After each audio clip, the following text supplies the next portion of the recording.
All right, let's get right into it. We're always hearing about training these massive AI models, right? But the real magic, the part that lets you actually use an AI in your favorite app, is all powered by this incredible invisible engine. Today, we're popping the hood and taking a look at exactly that, LLM Serving Frameworks. So if you're out there building the next big thing with AI, let me ask you, what do you think is the single toughest part of the whole process? Is it getting the data? Is it the crazy complex math that goes into the model itself? Surprisingly, from most teams, it's neither of those things. The biggest headache, the most complex challenge that keeps engineers up at night is actually serving the model. It's getting it out of the safety of the research lab and into the hands of millions of people instantly and without crashing. So let's really dive into this. Let's peel back the curtain on what is truly AI's toughest and often most overlooked challenge. So what is LLM serving, really? Well, at its core, it's about taking that fully trained model and sticking it behind an API. You can think of it like a super specialized web server, but instead of dishing out websites, it's serving up pure intelligence, taking in prompts and shooting back predictions in the blink of an eye. Okay, so what makes this so ridiculously difficult? I mean, come on, we've been serving websites since the dial updates, right? How different can it really be? Well, it turns out it's a completely different universe.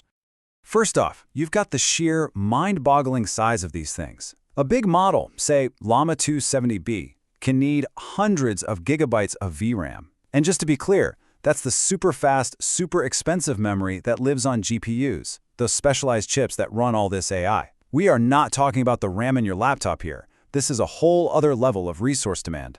Second, you've got the speed problem, or lack thereof. See, LLMs don't just spit out a whole essay at once. Nope. They generate their answers token by token, and you can think of a token as just a piece of a word. If you don't perform some serious optimization magic, that one-by-one process feels painfully slow to a user just trying to get an answer. And finally, there's what I like to call concurrency chaos. Just imagine thousands, maybe millions of users all hitting your AI chatbot at the exact same time. Juggling all of those requests without the entire system just falling over or making everyone wait in a massive line is a monumental engineering feat. So, let's just recap the gauntlet here. We're dealing with massive models, a naturally slow generation process, and a potential stampede of users, all running on hardware that costs a small fortune and has to be used with perfect efficiency. This is the problem space where serving frameworks come in to save the day. Thankfully, we're not left to fend for ourselves. A whole class of super specialized tools has popped up to tackle these exact problems head-on. So let's meet the big players in the game. First on the list is VLLM, which comes to us from UC Berkeley. Its secret sauce? A brilliant technique they call page detention. It cleverly manages the GPU's memory, kind of like how your computer's operating system manages RAM, making sure not a single byte is wasted. This lets it squeeze out every last drop of performance, making it a rock star for building blazing fast, standalone APIs. And the result of that cleverness? Well, how about this number? By being so smart about memory, VLLM can achieve up to a 24 times increase in throughput. That's the number of requests it can handle per second, compared to just a basic naive setup. That isn't just an improvement, that's a total game changer. Next, we have text generation inference, or TGI for short, from the folks at Hugging Face. Now, if you're already living and breathing in the Hugging Face ecosystem, this one is a no-brainer. It's built from the ground up to work perfectly with their Transformers library and massive model hub. It just works. Then there's RayServe. This is the one you grab when you're thinking big. We're talking complex production-scale systems. Need to serve 10 different models at once? Or build an intricate AI pipeline with multiple steps? Maybe you're building a huge multi-tenant SaaS product. RayServe's flexible, build-it-like Lego bricks architecture is exactly what you're looking for. And last, but certainly not least, NVIDIA's Triton Inference Server. Okay, this is the enterprise-grade battleship of the group. It's an absolute beast that's not just for LLMs. It will serve pretty much any model you can throw at it from any framework. And, no surprise here, it is hyper-optimized for NVIDIA's own hardware, making it the go-to choice for big companies managing huge, diverse fleets of GPUs. Okay, so we've met the whole team. Now for the million-dollar question. How on earth do you choose the right one for your project? Well, as with most things in tech, the answer is It depends. It really boils down to what you're trying to optimize for. Is it raw speed, flexibility, or something else entirely?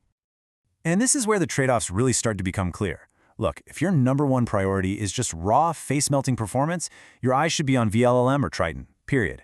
If you want something that's super easy to use to just get up and running quickly, VLLM and TGI are your best friends. But the moment you start building complex systems with multiple models, that's where the incredible flexibility of RayServe and Triton becomes absolutely essential. It's all about matching the tool to the job. In fact, for many developers, the choice really boils down to this one fundamental trade-off. If your goal is to serve a single open source model as fast as humanly possible, the LLM is very often the answer. But if you're building a whole complex system with multiple moving AI parts, then you're going to need the scalability and architectural freedom of something like RayServe. All right, let's wrap this up. Let's talk about the Pro Playbook, the optimizations that work no matter what framework you choose, and then we'll take a quick peek at what's coming next down the road. This is your optimization checklist.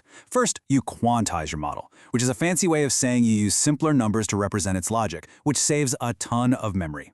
Second, you absolutely have to batch requests, grouping them together to keep that very expensive GPU fully utilized. And always stream the tokens back to the user so the response feels instantaneous. These tricks, along with auto-scaling and good monitoring, are non-negotiable for a real production system. And believe me, this space is moving at lightning speed.